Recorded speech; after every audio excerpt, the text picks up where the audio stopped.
to a joyful pregnancy. This is the place where we uncover the real truth about fertility and why preparing for conception, mind, body and soul, is more important than ever.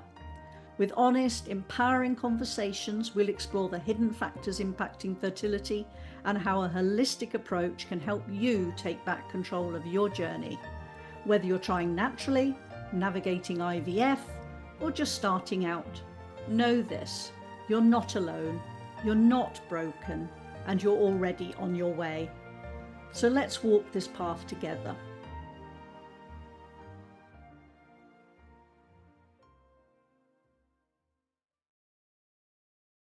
Richie, holistic health and fertility specialist. And I'm so delighted to have you join me on the show today. And the topic we're going to be talking about is something that I feel is very important, and I feel it really needs to be talked about a lot more, because it does have a big effect not only on our health, our overall health, but also very much on fertility and can get in the way of conception happening, but also on the health of any future children as well. And sadly, we live in a world today where, exposure to toxins and hormone disrupting chemicals is almost impossible to avoid. It's sad, isn't it? But, it's from the products that we clean our home with, to what we put on our skin, to what we cook with, to what we even breathe in on a daily basis. And it's these everyday exposures that can really quietly impact our hormones, our fertility, but even more importantly as well is our long-term health. And, today I'm going to really be sharing with you how to reduce your exposure to these toxins and endocrine disruptors and, really help to, create a healthier internal and external environment, if you like, but also to increase your chances of conceiving. But, going forward, protecting your health, but also protecting the health of your future child as well.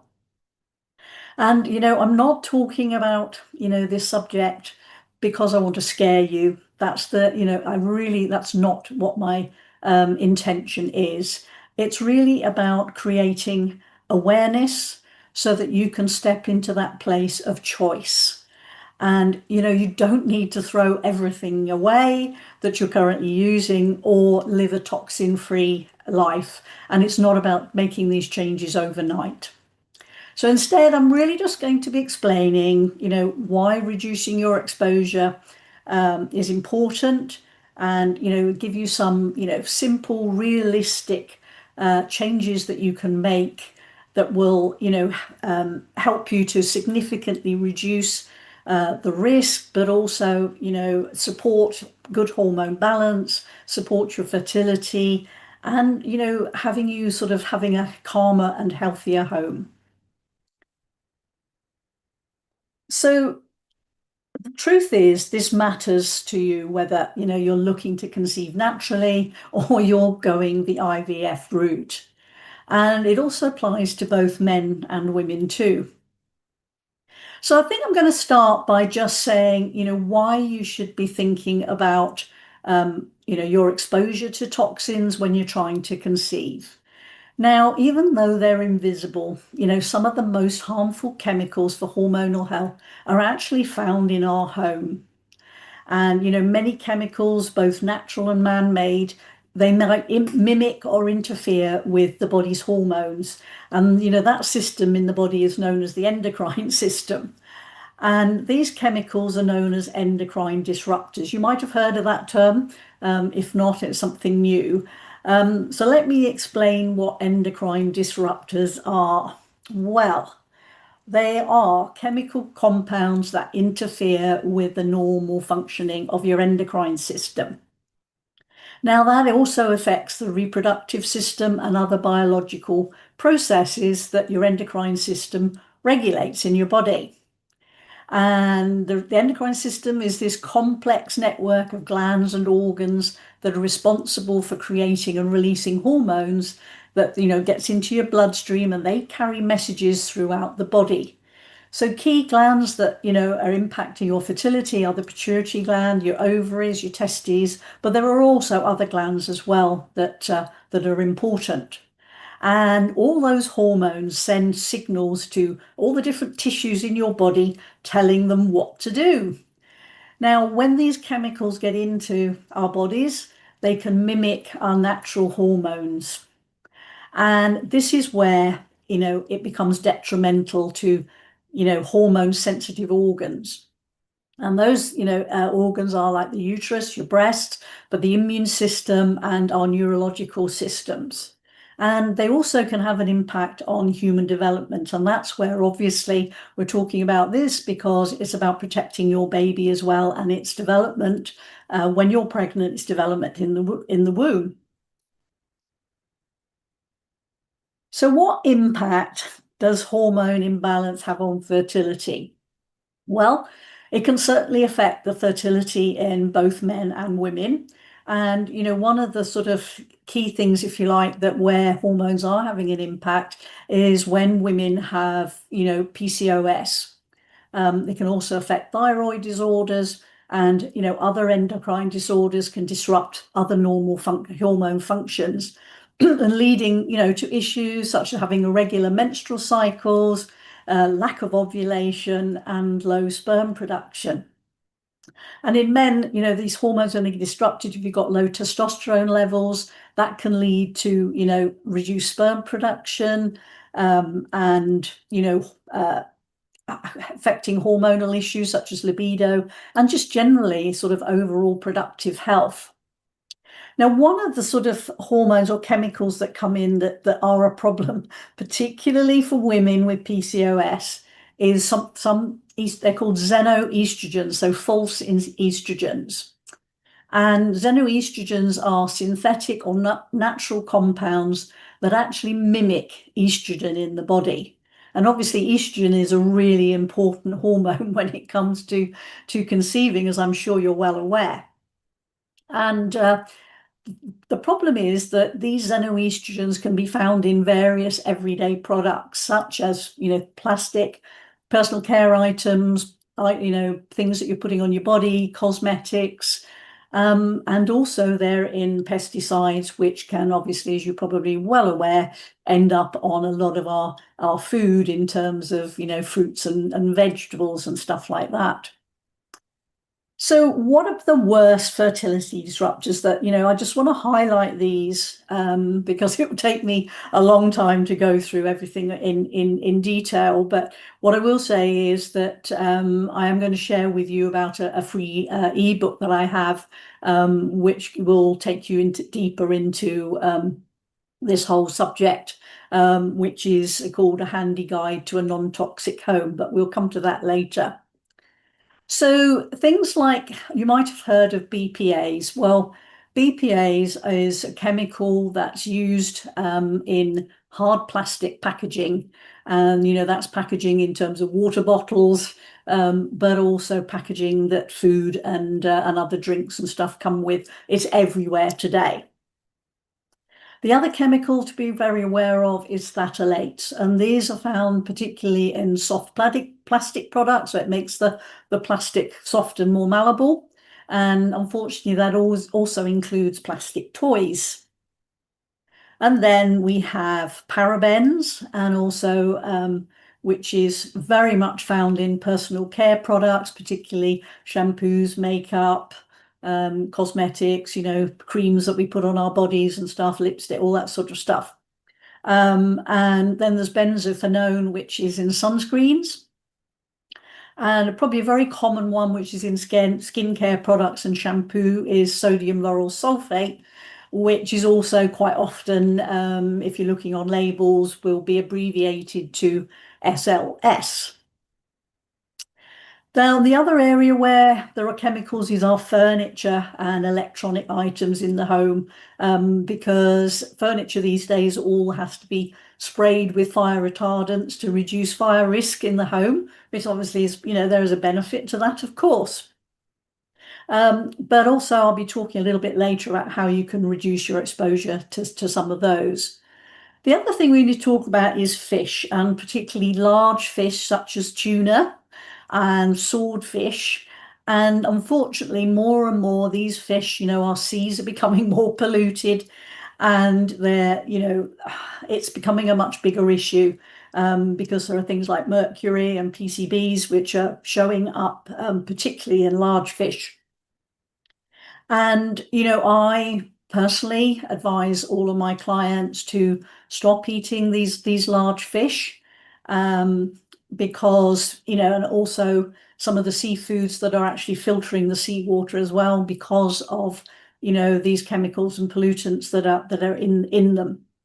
And with the larger fish, the problem is that the larger the fish, the longer they've been swimming around in the seas, and the more they're picking up, if you like, in terms of the amount of volume, of harmful chemicals, particularly mercury. And then because they're eating, their diet is eating fish, and those fish are polluted, so it sort of all builds up in them. And then, the other area, things which you need to look out for is pesticides. And obviously, I don't think most of farm produce, if you like, fruits and vegetables and things like that are sprayed with pesticides today, which is unfortunate, unless, of course, they're organically grown, which is a different thing.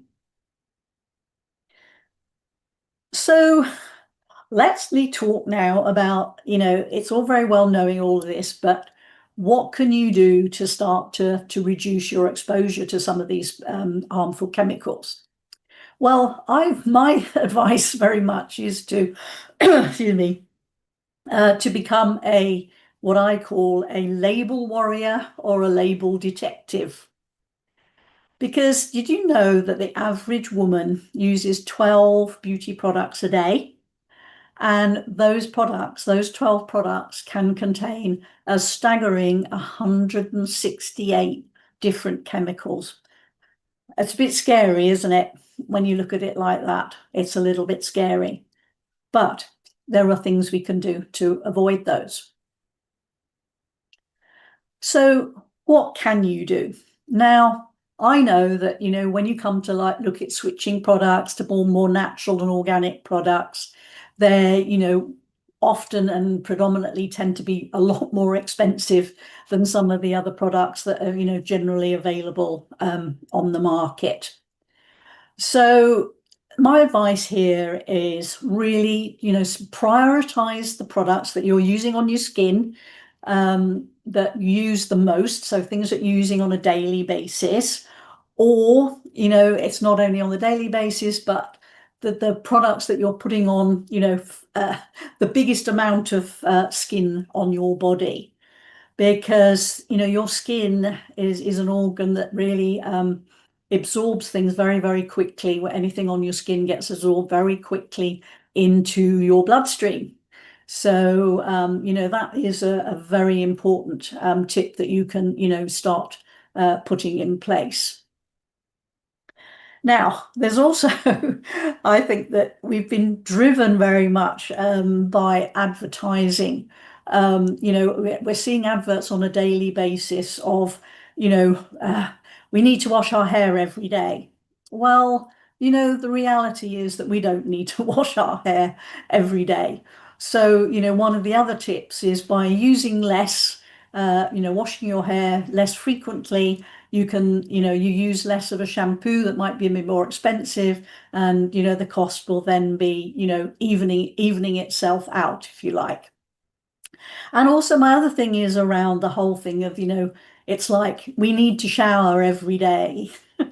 And it's really, actually, it's not always necessary. And the other thing is, we don't need to shower with soap and put soap over our bodies every day. I know you're probably looking at me or absolutely in horror when I say that.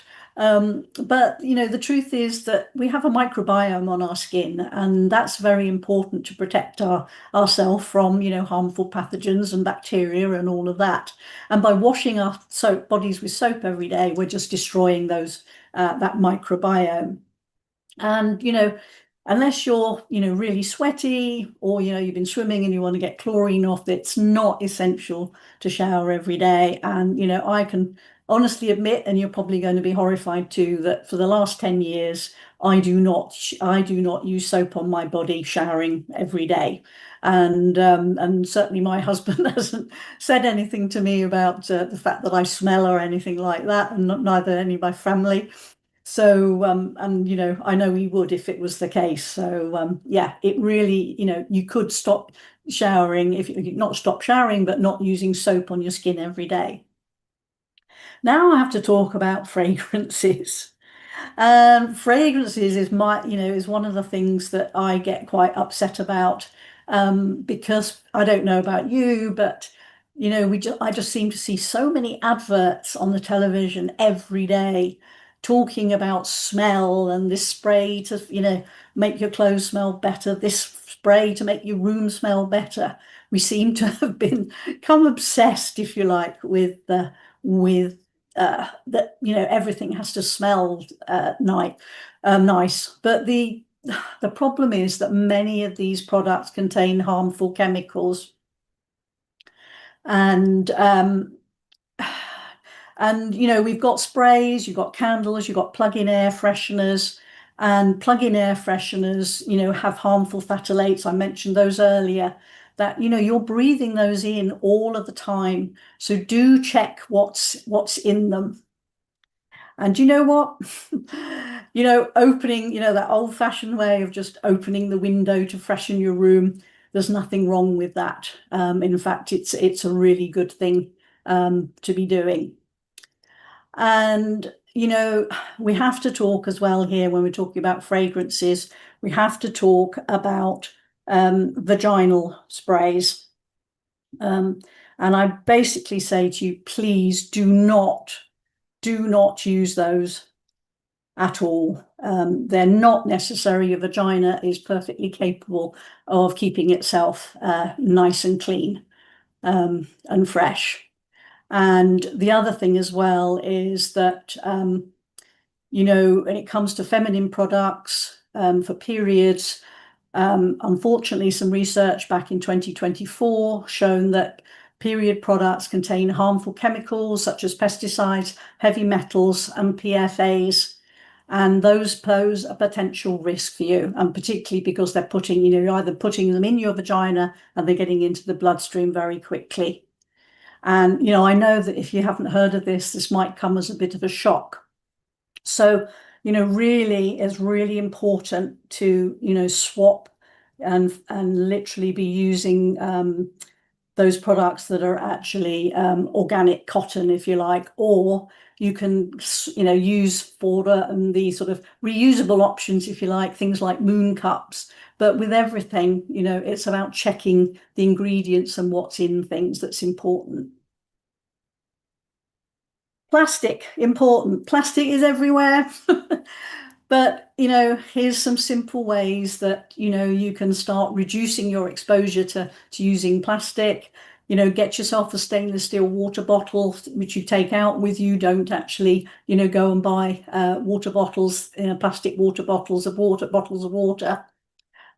Use glass containers for storing your food. These are available, in many shops at quite a cheap option now. Avoid using cling film, and there are wax food wraps that you can use today.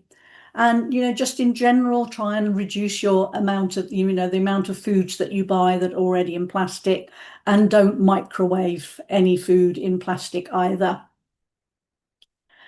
And research on BPAs that we talked about are commonly used in plastics have a particularly negative impact on male fertility. And research has shown that exposure to BPAs for men is linked to reduced sperm counts, impaired process of the formation of the sperm cells, and also having an impact on sperm production. So there's a good thing to actually move away from plastic as much as you possibly can. I know it's impossible to pretty much get rid of it altogether. So what do you clean your house with? I'm sure you'll have many, products actually in your home with some big black crosses on it and perhaps say, avoid, this is harmful. And the problem is that these chemicals are not only affecting our health, they also have an impact on the environment and the wildlife as well.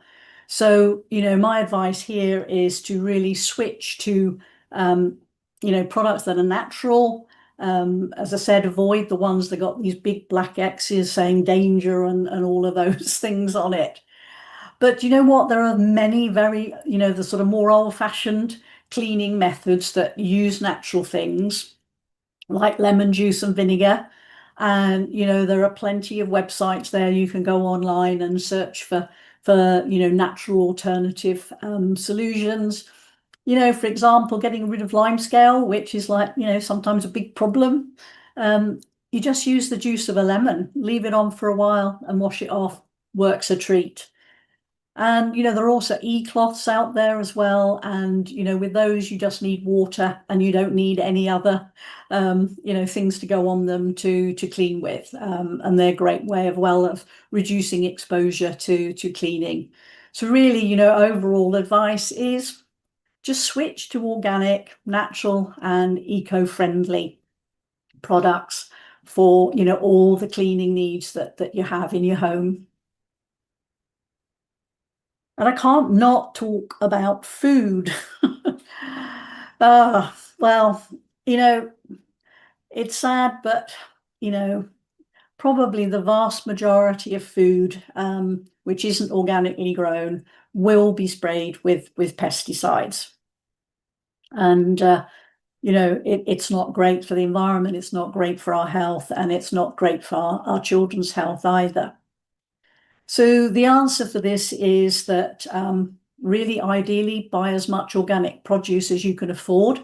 I'm well aware that, organic produce is more expensive than non-organic produce. So there's always, that implication of your budget when it comes to your shopping that you need to take into account. And I personally totally appreciate that. And it impacts everybody.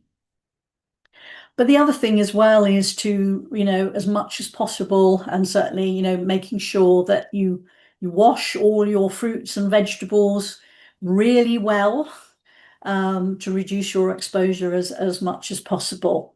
And I think, certainly when it comes to, your future child and bringing up children, it's really important, to really, use, if you like, and give them as much organic vegetables and fruits as possible. And, some fruits and vegetables are not as bad as other, and there is a sort of list of the cleaner products, if you like, and you'll actually find that list in the ebook, the Handy Guide to a Non-Toxic Home that I mentioned earlier on. And that will give you a list of the ones that are more heavily, where pesticides are used more heavily, and products where little pesticides are used. So that will help you in the budgeting as well, if you like, making sure that you prioritize the ones that have got the most pesticides and buy those organic. And the ones that are not such a likely to have such a heavy use of pesticide, then you can happily choose those as well. Now, I've only been able to really touch on things relatively briefly. I hope I've given you, some quite good introduction and given you some good tips on how you can, reduce your exposure to harmful chemicals, and, hopefully have increased your awareness to become that label detective, that label warrior, because, that is important.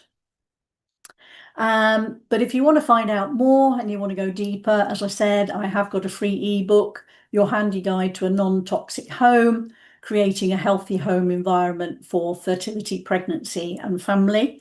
And you can get your copy from my website, which is sue-ritchie, ritchie.com /e-books. And I do hope that you don't feel overwhelmed or fearful from what I've shared today. That really hasn't been my intention at all. But, I do feel quite strongly that we all need to become much more aware of the level of toxins, of harmful chemicals that we are exposed to, almost, literally every day today. And, the good thing is that with awareness, we can start to take action. And it's, important really for protecting, not only your own health, but also, the health of a future child, the health of the next generation.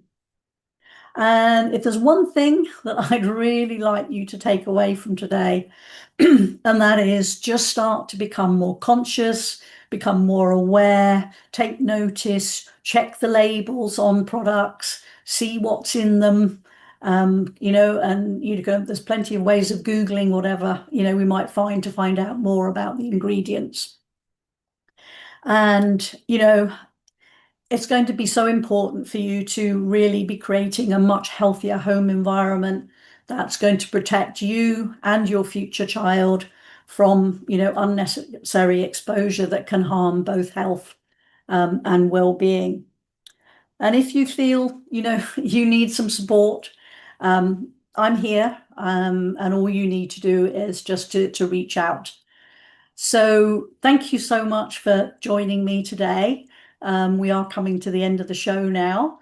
And if this episode, has resonated with you in any way, or if you think you know someone who needs to hear this, please do share it with them. And, if you're ready and you want to really take a more holistic approach to your fertility journey, I'd really love to, walk that path with you. So we're not talking just about conception, and we're talking about creating healthy, happy couples who are supported, informed, and empowered to become healthy, happy parents. And to me, that really is the heart of it all, creating healthy, happy couples to make healthy, happy babies. So until next time, please stay curious and stay hopeful too. And, please do take ever such good care of yourself.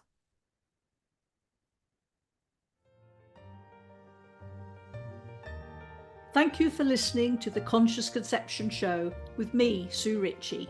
To stay informed and inspired, be sure to tune in every third Tuesday of the month at 7:30 a.m. Pacific on Transformation Talk Radio.